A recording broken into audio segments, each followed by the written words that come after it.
1997 में Robert Kiyosaki ने एक बुक लिखी।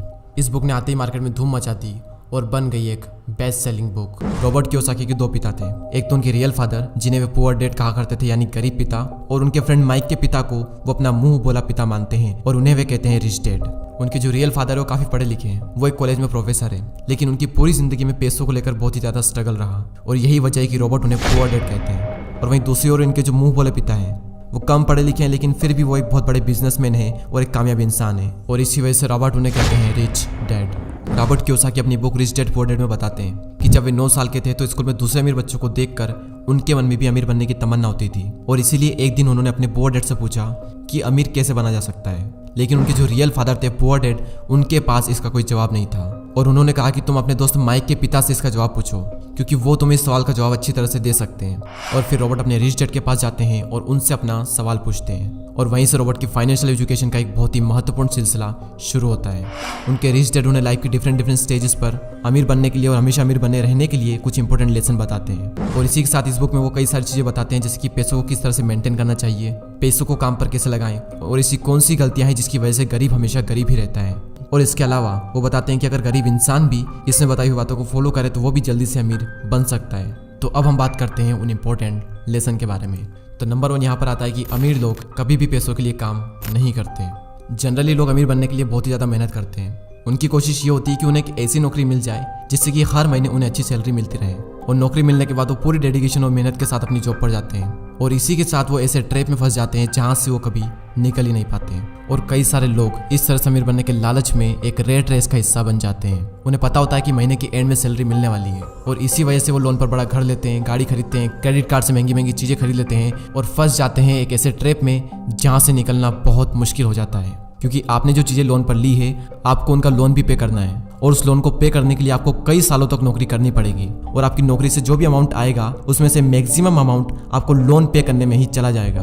और इसी तरह से कई सारे लोगों की जिंदगी लोन पे करने में और नौकरी करने में ही निकल जाती है। अब सवाल ये आता है कि पैसों के लिए काम ना करें तो क्या करें। अमीर लोग जो होते हैं वो पैसों के लिए काम नहीं करते, वो कुछ ऐसा करते हैं जिसकी वजह से पैसा उनके लिए काम करता है। और वो क्या ऐसा करते हैं, इसका जवाब आपको आने वाले कुछ पॉइंट्स में मिल ही जाएगा। लेसन नंबर 2, लोगों को फाइनेंशियल एजुकेशन सिखाना क्यों ज़रूरी है।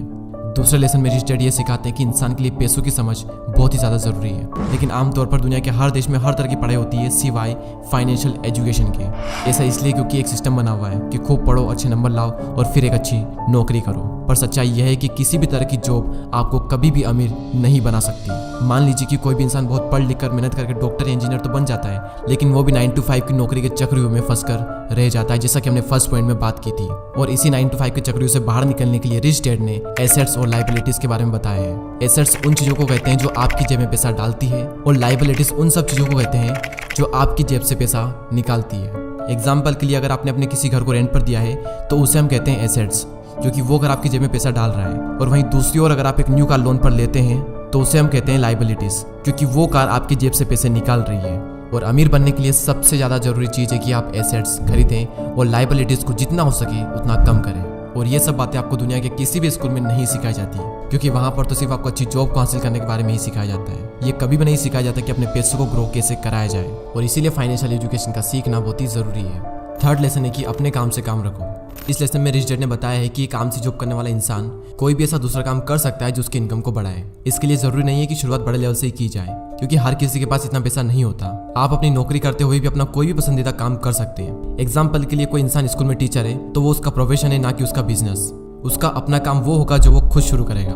एक बार मैकडोनल्ड के फाउंडर क्रोक MBA के स्टूडेंट की क्लास में स्पीच दे रहे थे। स्पीच के दौरान क्रोक ने वहां पर मौजूद स्टूडेंट से पूछा कि क्या आपको पता है कि मैं क्या बिजनेस करता हूँ। तो सभी स्टूडेंट ने यही कहा कि आप हैमबर्गर के बिजनेस में हैं। और ये जवाब सुनकर क्रोक को हंसी आ गई। फिर उन्होंने कहा कि मैं हैमबर्गर के बिजनेस में नहीं हूँ, क्योंकि मेरा काम रियल एस्टेट का है। ऐसा इसलिए क्योंकि जब भी कोई मैकडोनल्ड की फ्रेंचाइजीज खरीदना चाहता है तो फिर उसे उस जमीन की खरीदारी भी करनी पड़ती है। तुम्हारा रियल एस्टेट बिजनेस, और आप खुद देख लो आज पूरे वर्ल्ड में मैकडोनल्ड रियल एस्टेट का सबसे बड़ा एम्पायर बनकर खड़ा है। तो रिच डैड रॉबर्ट कियोसाकी को सिखाते हैं कि कैसे आज ज्यादातर लोग बाकी सबके लिए तो काम करते हैं लेकिन खुद के लिए नहीं करते। इसलिए इंसान को चाहिए कि अपना फोकस खुद पर भी करें, लेकिन इसका मतलब ये बिल्कुल भी नहीं है कि आप अपनी नौकरी छोड़ दें। वो तो ये कहना चाहते हैं कि आप अपनी नौकरी के साथ साथ आप अपने एसेट वाले पहलू को भी मजबूत करने पर फोकस करें।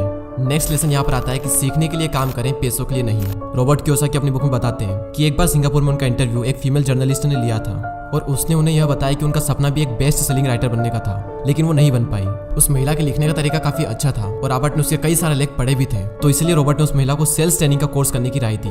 लेकिन ये सुनकर वो महिला नाराज हो गई, क्योंकि वो बहुत ज्यादा पढ़ी लिखी थी और उसके पास में इंग्लिश लिटरेचर में मास्टर डिग्री थी और उसके हिसाब से सेल्स का काम सीखना उसके स्टैंडर्ड का नहीं था। रॉबर्ट कहते हैं कि दुनिया कई सारे पढ़े लिखे स्मार्ट लोगों से भरी हुई है, लेकिन पॉइंट यह है कि पैसा कमाने के लिए सिर्फ टैलेंट की जरूरत नहीं होती। आपको यह पता होना चाहिए कि आप उस टैलेंट को कैसे भुना सकते हो, और जब तक आप ये नहीं जानोगे तब तक आपका सारा टैलेंट बेकार है। और उसी लड़की की तरह कई सारे लोग सीखने के लिए काम नहीं करते। अगर वो महिला सेल्स की ट्रेनिंग सीख ले तो हो सकता है कि वो महिला आने वाले टाइम में बेस्ट सेलिंग राइटर भी बन जाए, लेकिन वो नहीं सीखती है और इसीलिए गरीब हमेशा गरीब ही रहता है और अमीर लोग सीखने के लिए काम करते हैं और सीख करके अमीर और अमीर बन जाता है। रॉबर्ट कियोसाकी बताते हैं कि उनके जो पुअर डैड थे उन्हें हमेशा अपनी नौकरी की चिंता रहती थी, लेकिन उनके जो रिच डैड थे वो सीखने पर ज्यादा जोर देते थे, क्योंकि उनका मानना यह था कि अमीर बनने के लिए जिंदगी में कई सारी चीजें सीखनी पड़ती है, और यही इन दोनों में सबसे बड़ा फर्क था।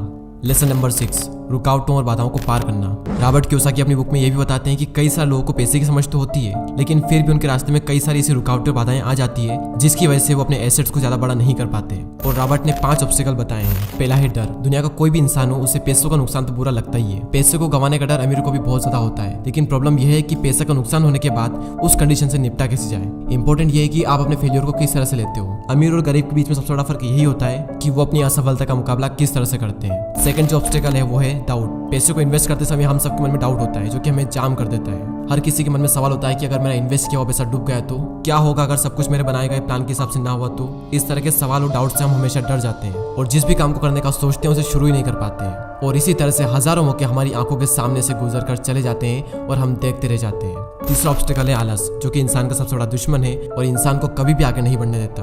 रॉबर्ट कहते हैं कि जो लोग सबसे ज्यादा बिजी होते हैं असल में वही लोग सबसे ज्यादा आलसी भी होते हैं। जिंदगी में हर टाइम पैसों के लिए काम करने वाले लोगों को यह बात समझनी चाहिए कि किसी भी चीज की अति गलत होती है। और अभी रिसेंटली आलस को दूर करने पर भी मैंने एक वीडियो बनाया है, तो अगर उस वीडियो को आपने नहीं देखा है तो प्लीज उस वीडियो को भी जरूर देखें। चौथा ऑब्स्टिकल है बुरी आदतें।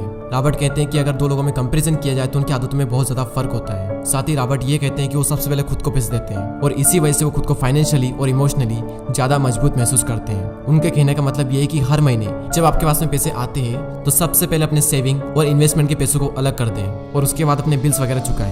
तो अगर अमीर बनने की ख्वाहिश आपके मन में है तो ये आदत आपको डालनी ही पड़ेगी, भले ही हर महीने आपके पास कम ही पैसा क्यों ना आए। तो पहले खुद को पे करो और उसके बाद में दूसरे काम करो, और इससे आपके 2 फायदे होंगे। पहला तो आपका पैसा भी बढ़ेगा और दूसरा आपके सामने कमाई के कई सारे अवसर आएंगे और आप उनका फायदा भी उठा सकेंगे।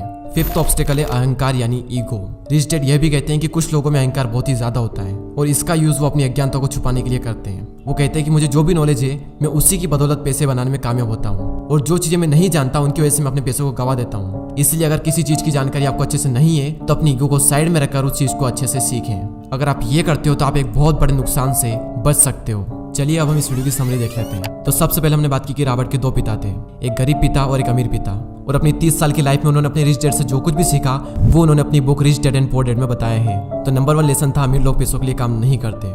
नंबर 2 था लोगों को फाइनेंशियल एजुकेशन सिखाना क्यों जरूरी है, और इस पॉइंट में हमने बात की थी कि अगर आपको अमीर बनना है तो आपको एसेट्स खरीदने पड़ेंगे और लाइबिलिटीज को कम करना पड़ेगा। लेसन नंबर 3 अपने काम से काम रखो। लेसन नंबर 4 सीखने के लिए काम करें, पैसों के लिए नहीं। और लास्ट पॉइंट था रुकावट और बाधाओं को पार करना, और इस पॉइंट में रॉबर्ट कियोसाकी ने 5 ऐसे ऑब्स्टिकल बताए थे जिसकी वजह से आप अपने एसेट्स को बड़ा नहीं कर पाते, और वो 5 ऑब्स्टिकल कुछ इस तरह: डर, डाउट्स, आलस, बुरी आदतें और ईगो। और दोस्तों मैं आप सबको रिकमेंड करूंगा कि आप सबको ये बुक जरूर पढ़नी चाहिए। इस बुक की लिंक नीचे डिस्क्रिप्शन में है। ये बुक आपको हिंदी और इंग्लिश